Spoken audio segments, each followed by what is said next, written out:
Suena y sigue.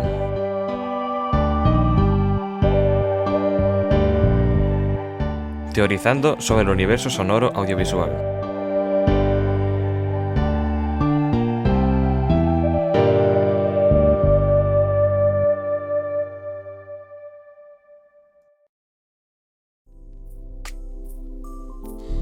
Hola a todos y bienvenidos a un capítulo más de Suena y sigue.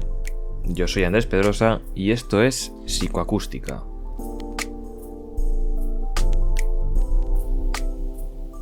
En este capítulo exploramos la fascinante relación entre la psicología y la creación de bandas sonoras en el mundo de la ficción. Sumérgete con nosotros en el universo de la mente humana mientras desentrañamos los misterios detrás de cómo la psicología influye en la composición musical para películas y series.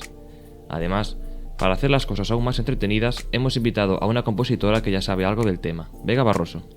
Bueno, hola a todos, estoy muy feliz de estar aquí y de poder formar parte de este debate tan interesante, sobre todo porque estoy deseando escuchar lo que tienen que decir los invitados. Me alegra que estés emocionada, pero no te adelantes. Antes de darles paso a Vega, yo quería preguntarte, ¿qué crees tú que hace que una banda sonora sea realmente impactante para el espectador? Buena pregunta. Creo que una banda sonora impactante es aquella que logra sumergir al espectador en la historia de manera emocional, que acompaña cada momento clave de la trama de forma sincronizada, haciendo que el espectador sienta lo que los personajes están viviendo.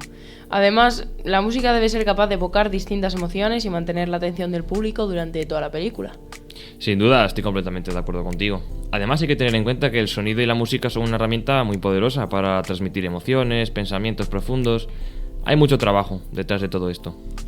Sin ningún tipo de duda. De hecho, me atrevería a decir que todas esas películas que han pasado a la historia y que a día de hoy son películas de culto, no son solo una buena imagen y un buen guión, sino que todas ellas van acompañadas de una banda sonora sublime. Por supuesto, estoy de acuerdo contigo. Y hablando de bandas sonoras emblemáticas, ¿hay alguna en particular que creas que ejemplifique esta conexión entre psicología y música en el cine? Sí, te podría decir muchas, pero sí que hay una que se me viene a la mente, que es la de Silencio de los Corderos, compuesta por Howard Shore. Y bueno, la manera en la que Howard Shore utiliza la música para crear una atmósfera de tensión y suspense, que al final refleja el estado mental del protagonista y del antagonista, bueno, es que a mí me parece increíble. Cada nota musical contribuye a construir el suspenso psicológico de la película, haciendo que el espectador se sienta completamente inmerso en la mente de estos personajes. La verdad es que has puesto un muy buen ejemplo de cómo la música puede influir en nuestra percepción de la historia. Bueno, de esto seguro que los invitados nos pueden aportar muchos más detalles que yo. Ya te digo, pero bueno, creo que para que nuestros oyentes se hagan una idea y no piensen que solo somos habladores, lo mejor es presentarlos.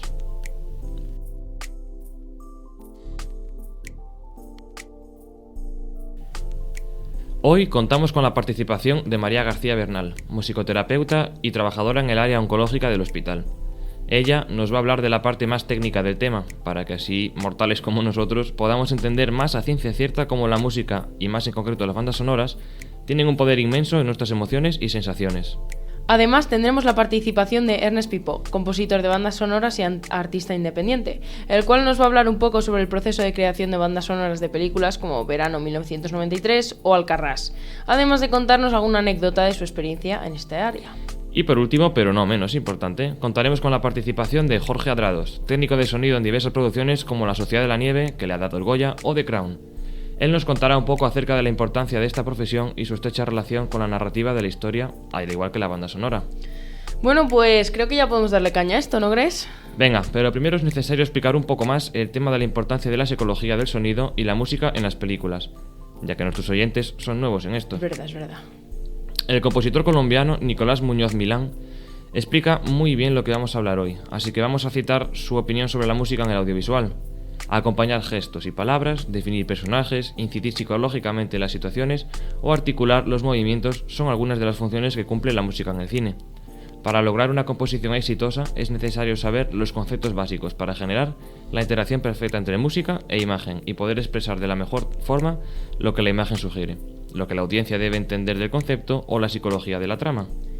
Está muy bien dicho, pero en mi opinión son palabras que se pueden asociar al sonido también, ya que sin la parte técnica los personajes pues no tendrían ni voces. Sí, claramente van unidos, ya que queremos destacar cosas generalmente sobre las bandas sonoras donde no entra solo la música, sino también los sonidos ambientales y los diálogos. Hecha esta aclaración, Creo que está bien mencionar que hay muchas investigaciones sobre las bandas sonoras y la memoria que han revelado que ambas están fuertemente vinculadas.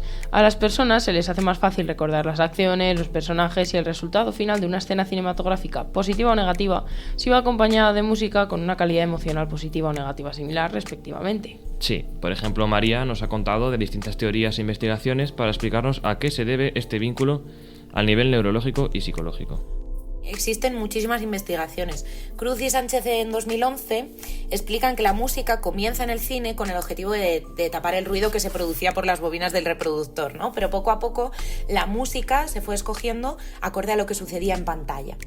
Ya en 1908 se crea la primera banda sonora original con el objetivo de dar expresión a diferentes partes de la película. En la actualidad no podemos obviar que las bandas sonoras intensifican evidentemente las emociones que sienten los personajes y sin pensarlo comprendemos mucho más lo que está ocurriendo gracias a la función musical. Porta en 1998 dice que la música en el cine crea el motor afectivo de la historia. Siempre va detrás de la imagen, pero de forma paradójica actúa de cómplice del espectador, anticipándole la tensión creada. La música en el film es la que más sabe de la historia en un momento determinado y así se lo va diciendo al oído al espectador. Me parece maravillosa esta frase y además es como muy premonitoria, ¿no? Las emociones potencian los procesos de memoria y la música evoca emociones fuertes. Por tanto, la música podría estar implicada en la formación de recuerdos, ya sea sobre piezas musicales o sobre episodios e información asociados a una música concreta. La música y cualquier señal auditiva se desarrolla a lo largo del tiempo. Por tanto, es necesario que el sistema auditivo integre los sonidos ordenados secuencialmente en una percepción musical coherente. Esta transformación de serie a paralelo puede considerarse un mecanismo de la memoria de trabajo que almacena temporalmente unidades auditivas y las combina en un único concepto, como un patrón sonoro, un ritmo o una melodía. Evidentemente, sí. Hay muchas investigaciones que apoyan esta idea. ¡Qué guay! María lo explica todo de maravilla. Las bandas sonoras se han creado para usar el poder de la música para enriquecer la narrativa de las tramas de forma única. Verdad. Como decía ella, desde su creación han ayudado a que el espectador sea capaz de entender las emociones representadas de manera correcta, lo cual deja ver su gran poder. Aunque he de decir que a mí con todo esto me surge una duda, que seguro que María me lo sabe responder a la perfección, y es si las personas con trastornos neurocognitivos son capaces de experimentar y procesar las emociones de las que hemos estado hablando anteriormente a través de la música. Sí, de hecho, yo he trabajado con personas con demencia, trabajo con Parkinson, pero bueno, también trabajo os he dicho como 3 cositas, pero trabajo en muchos sitios con muchos perfiles diferentes. Y uno de los sitios en los que trabajo es una residencia de mayores y ahí tengo perfiles de todo tipo. Entonces, yo he observado que en demencias muy, muy avanzadas, en las que prácticamente ya no hay comunicación verbal, de hecho, yo me acuerdo en mis prácticas de musicoterapia, un sacerdote que ya estaba prácticamente en estado catatónico ya, o sea, no había ya no había comunicación por su parte, ya no había movimiento, ya no había nada. Y yo me acuerdo que le cantamos el Pange Lingua, que es una canción religiosa, y lloraba. O sea, se caían las lágrimas, sí. Incluso señoras con un Alzheimer muy, muy avanzado que ya no son capaces de hacer una frase coherente, eran capaces de cantar Francisco Alegre de adelante, atrás. Es como, claro, es una de sus canciones que está ahí. Sí. O sea, está muy, muy indicada la musicoterapia en las demencias por esto. Es absolutamente increíble esto que nos cuenta María, cómo la música puede llegar tan profundamente incluso en aquellas personas que enfrentan este tipo de dificultades. Sí, desde luego es conmovedor. María, además de detallarnos este poder que tiene la música, hizo especial hincapié en el poder que tienen los sonidos en la construcción de las bandas sonoras y cómo influyen en el comportamiento del espectador, hecho que desde un punto de vista más técnico nos lo va a explicar Jorge Adrados. Hago sonido directo, luego hay sonido de postproducción, que es para mí lo más artístico.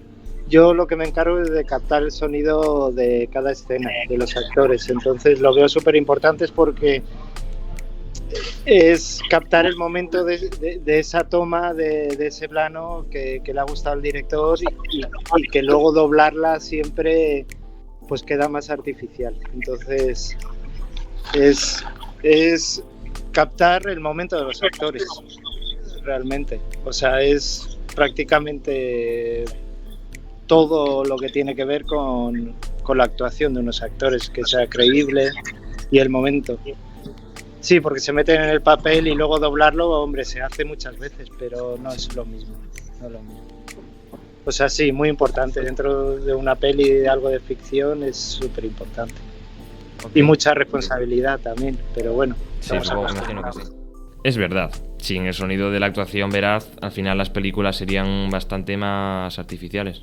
Y mucho más. Aunque aquí la industria del doblaje tenga mucha fuerza, hay un cambio obvio entre lo que los actores de las películas sienten en el momento y el doblaje, donde se pierde cierta veracidad. Y ahora que hablamos de esto, hay un concepto de la musicoterapia que nos explicó María y que puede ayudar al público a comprender este fenómeno. Creo que aquí es importante que os hable de dos cosas. Estos dos conceptos son conceptos musicoterapéuticos, ¿vale? Y uno es el concepto de ISO, que ahora os explico lo que es, y otro es el concepto de reminiscencia musical, ¿vale? El ISO es un concepto acuñado a la terapia Benenson de musicoterapia, que es reconocida como uno de los modelos más importantes en musicoterapia, ¿vale? Este modelo define el ISO como la identidad sonora del total de energías. Constan de sonidos, movimientos, olores, colores, emociones, temperaturas, tactos, silencios, otras percepciones no reconocibles que caracterizan a cada individuo y lo distinguen de los demás. Esta identidad sonora está conformada a su vez por diferentes ISOs: el ISO cultural, el ISO familiar, el ISO grupal. Cada uno de nosotros tiene un ISO especial y único. Por otra parte, el concepto de reminiscencia musical es un concepto asociado a la historia vital de la persona. Todos tenemos como una historia sonora, que a mí me encanta además, ¿no?, cómo hacer esta historia sonora cuando trabajo con mis pacientes. Está asociado también a retener en la memoria, a recordar eso que ha dejado huella, ¿no? De la misma forma que ocurren hitos, que ocurren momentos que se quedan grabados en nuestra identidad para siempre, la música puede crear una huella. Transportarnos a momentos, llevarnos junto a personas. Y ocurre lo mismo cuando escucho una canción de mi infancia que cuando me llega el olor del perfume de algún ser querido por la calle, ¿no? Me transporto directamente a ese momento o junto a esa persona. En conclusión, si escucho esa música y ha sido realmente significativa para mí al visualizar la película, si genero emociones potentes con ese momento, si segrego hormonas en mi cuerpo, seguramente pueda llevarme a lo que sentí entonces y a lo que viví entonces. ¡Hala! Como el ISO de la cámara, que afecta la información que recogemos de una imagen, ya sea desdibujándola o haciéndola más notoria. Como el alcohol, vamos. Madre mía. No te dediques a la comedia, que mejor dejar a los profesionales hablar. A mí lo que me provoca es la emoción de ver a un actor actuando, ¿sabes? Más que un sonido, ¿sabes? Porque ves escenas increíbles, ¿sabes? En el momento ves a los actores llorando, gritando de alegría o sufriendo un golpe o alguna cosa así. Eso es lo que emociona. Por eso es tan importante captar ese momento, porque puede que no se vuelva a repetir. Hagas otra toma y no sea igual. Y si lo doblas, pierdes esa emoción original del actor. Es que claro, la calidad del sonido depende de la labor de partes tan importantes como la postproducción y la banda sonora. Mucho, es muy difícil saber cómo se sienten los personajes y expresándolo musicalmente, si no puedes oír lo que dice con claridad. Suena algo tonto, pero en verdad es crucial. Ya, es que la emoción del personaje se ve reflejada en muchas cosas, sobre todo en sus palabras. Pero ¿sabes quién más puede ayudarnos a entender cómo funciona la relación entre el cerebro del espectador y las bandas sonoras? Pues si puedo adivinar, ¿será Ernest Pivot? Exactamente. Vamos a escucharle. El sonido es la única parte tridimensional de una película. Es lo único que le da volumen. Tú estás viendo una pantalla en 2D y lo único que te está dando un espacio es el sonido, ¿verdad? Entonces, la música te hace entrar en esa dimensión y de repente te preguntas a nivel espacial de dónde sale la música que pones en una escena. Pero no solo eso, sino si la música está dentro de la cabeza de un personaje, sí, es como algo narrativo, ¿no? Del rollo que estás desde fuera viendo la escena y compartes con la persona que te está dando la música como si fueses una especie de dios que está proyectando esas imágenes. Entonces, como que siempre hay que preguntarse de qué perspectiva va a salir la música. Si es como estamos dentro del cerebro del amigo, estamos fuera, estamos como eso, subrayando una situación de violencia o de lo que sea, o cómo estamos, no sé, en cada caso es como cosas diferentes. Hay escenas o frames en los que está clarísimo que no quieres entrar en la historia, que quieres narrarlo desde fuera, porque es algo como súper poético, visual y tal, y hay momentos en que tienes que entrar en la cabeza y hacer como un trabajo microscópico de descripción. Pues vaya, nunca lo había pensado así. Es verdad que el sonido envolvente de las salas de cine te hace entrar mucho más en la historia. Además, esto también me lleva a pensar cómo se construyen las piezas musicales en base a esto para que puedan enmarcar cada momento y cada emoción. O sea, es muy curioso todos los factores implicados en este ámbito. Sí, también cómo esto puede ser un proceso tanto positivo como negativo, dependiendo de lo que se busque, como mencionó María. ¿Hay alguna investigación o teoría específica que respalde la idea de que la música de las películas puede tener un efecto terapéutico en las emociones de las personas? Vale, yo os quiero hablar primero de una cosa. Yo en mi formación como musicoterapeuta me cansé de escuchar que la música era inocua, que no hacía daño, que teníamos suerte porque nuestro medio de trabajo no podía hacer ningún mal. Y no estoy de acuerdo. Se ha estudiado mucho el efecto beneficioso de la música, pero mal utilizada también puede ser perjudicial, ¿vale? La música se ha utilizado incluso como arma de guerra. En 1989 las tropas de Estados Unidos utilizaron como fuerza de ataque música a un volumen muy alto con el fin de hacer rendir al entonces presidente de Panamá. El bombardeo musical se une además a la humillación sexual y al aislamiento sensorial como algunos de los medios no letales con que prisioneros de Guantánamo podían ser obligados a contar sus secretos. Entonces, la música en principio... O sea, sobre todo quiero dejar claro que sí que puede ser perjudicial y que mal utilizada puede ser perjudicial.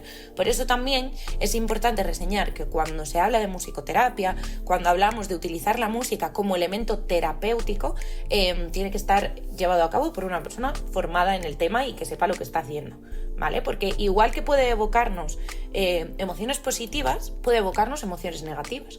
Si yo, por ejemplo, estaba escuchando X canción cuando tuve un accidente de coche, esa canción, siempre que la escuche, va a llevarme a ese momento. Igual que si escucho una canción que me cantaba mi abuela cuando era pequeñita, va a recordarme a mi abuela y eso me va a generar emociones positivas, ¿no?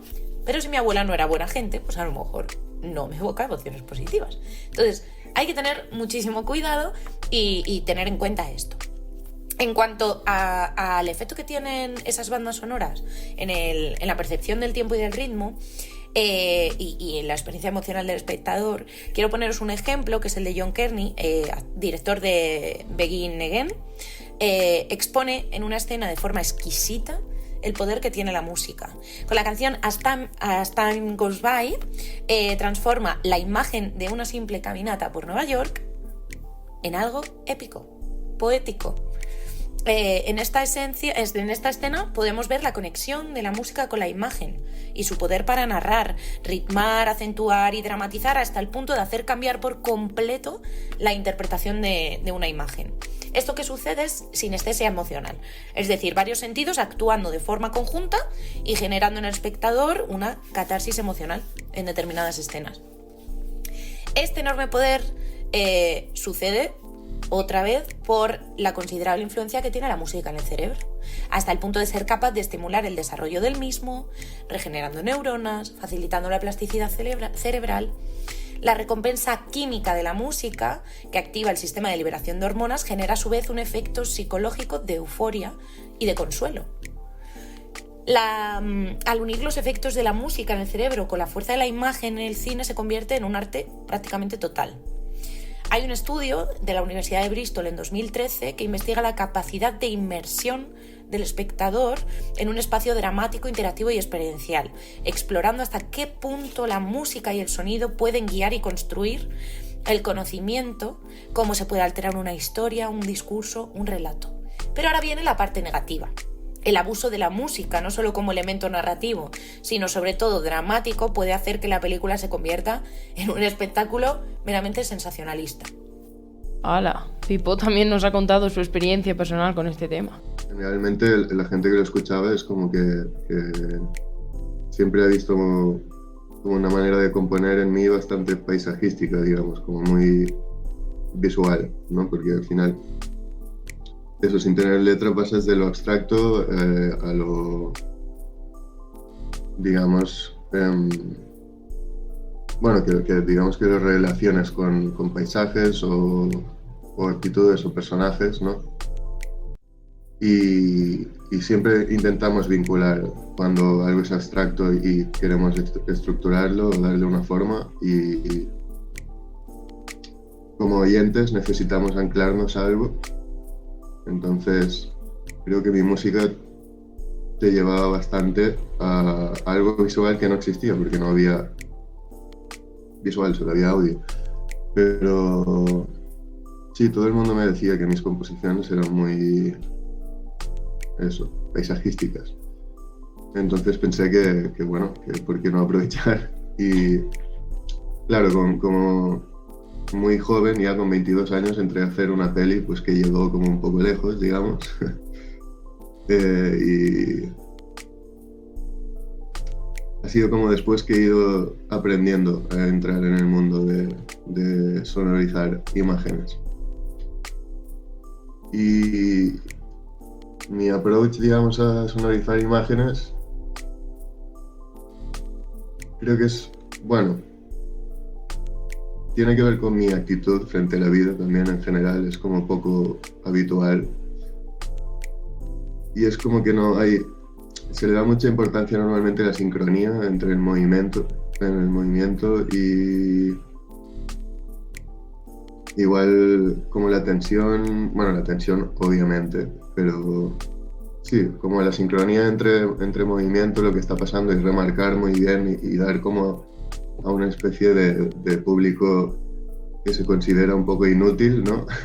Irlo llevando como por un camino de tienes que sentir esto y tienes que sentir esto otro. Y a mí, pues en vez de eso, es como me gusta mucho como leer un libro, ver una peli y no tener una respuesta directa. Y cuando te dedicas a la música, pues nunca das una respuesta directa, todo es subjetivo, como en el cine o en la literatura, ¿no? Pero aún más, porque no hay palabras ni hay acciones determinadas. Entonces te inventas como un lenguaje, y para mí lo importante es como que de alguna manera puedes relacionar dos cosas que no tienen nada que ver como lenguajes. Eso es lo importante, la sincronía y todos los elementos, digamos, que se lo pongan fácil al público no me interesan. Es más como que me gusta crear un contexto en el que puedas como ponerte ahí y decir, vale, este es como el punto de vista que me quieren obligar a tener cuando estoy viendo estas imágenes, ¿no? De hecho, se puede ver claramente que todas estas influencias e inspiraciones que nos comenta Ernest en Alcarràs son muy importantes para esta película en la que ha participado, que ni más ni menos se hizo con un Oso de Oro en el Festival Internacional de Cine de Berlín y que fue seleccionada para representar a España en los Oscars. Si te parece, Vega, escuchamos un trocito de esto que estamos hablando. Claro que sí. Además, también aprovecho para deciros a todos aquellos que no la hayáis visto que por favor no os la perdáis. Si el sol fos jornaler, no matinaria tant. Si el marquès hagués de batre, ja ens hauríem mort de fam. Jo no canto per la veu, ni a l'alba ni al nou dia. Canto per un amic meu que per mi ha perdut la vida, que per mi ha perdut la vida.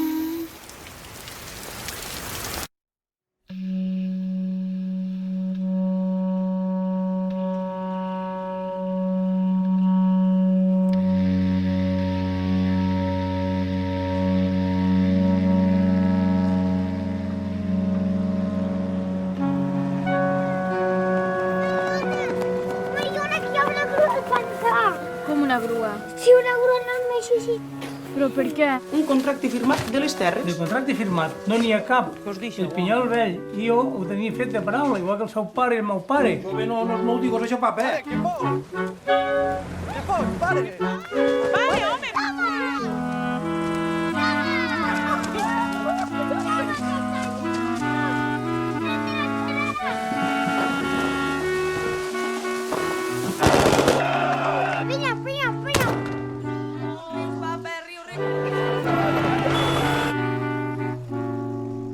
Terra ferma, casa amada. Es que es increíble, solo escuchando este pequeño trozo ya se me ponen los pelos de punta. Impresionante el trabajazo de Ernest. Es muy emocionante, la verdad. Además, esta canción que se puede escuchar en el tráiler se trata del tema principal de la película titulada Una cançó de pandero, cuya letra es de la propia directora de la película, Carla Simón, y los arreglos musicales los hizo Ernest. Es muy conmovedora. Es más, uno de los momentos más emotivos de la película está envuelto en esta canción, cuando el abuelo de la familia, Rogelio, y varios de los niños la cantan al unísono. Esta canción, que no se puede escuchar en ninguna plataforma de streaming, pero cuya letra en catalán reza lo siguiente: si el sol fuera un jornalero, no madrugaría tanto. Si el marqués tuviera que batir, ya nos habríamos muerto de hambre. Yo no canto por la voz, ni al alba, ni al nuevo día. Canto por un amigo mío que por mí ha perdido la vida. Es precioso. Frenemos un poco porque al final voy a acabar llorando. Si quieres, Vega, te dejo que le hagas otra pregunta a Ernest y así ya lo dejamos en paz, que se va a cansar de nosotras. Sí, si por mí fuera, le haría 1000 más. Ernest, háblame del equipo de trabajo. ¿Cómo definirías la relación que se establece entre un músico y el director o directora de la película? Realmente le estás dando a alguien que para una especie de obra mayor a lo que tú vas a hacer, que es como una contribución,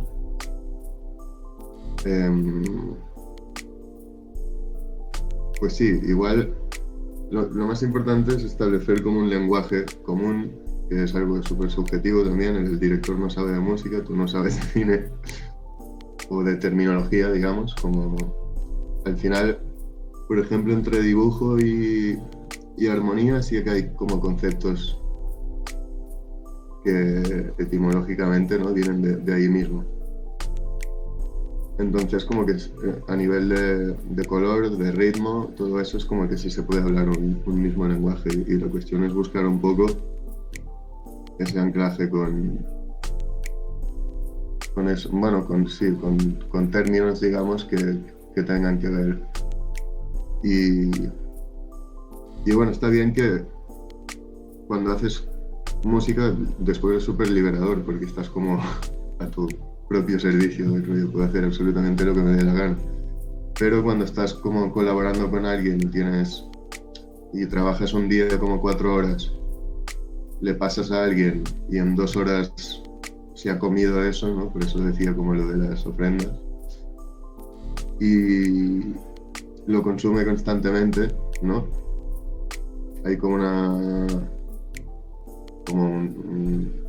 una interacción con cada cosa que haces que está súper bien. Es cuando salen las cosas interesantes. Es como un grupo musical, ¿sabes? Que incluso, bueno, que todo el mundo aporta un poco, y el choque de personalidades es lo que hace que se hagan cosas interesantes. Y cuando las dos personas no son músicos, pues creo que aún es más interesante, porque están chocando como dos mundos y estamos intentando hacer que esto funcione en 2 lenguajes diferentes. Y eso. Bueno, pues queridos espectadores, esto ha sido todo por hoy. Damos las gracias a Vega por haber colaborado con nosotros, así como a Ernest Pipó, María, Jorge Adrados, y nos vemos en el próximo capítulo. Un placer, Vega. Esperemos que os haya gustado todo lo que hemos hablado sobre bandas sonoras y psicología. Bueno, a mí al menos me ha parecido muy interesante. Y nada, encantada de haber venido y súper agradecida de que me hayáis dejado participar en este podcast. El placer es nuestro. Un saludo. Un saludo.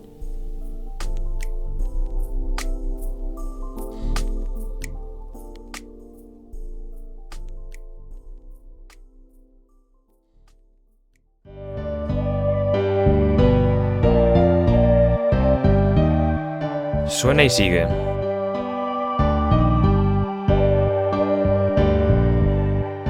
teorizando sobre el universo sonoro audiovisual.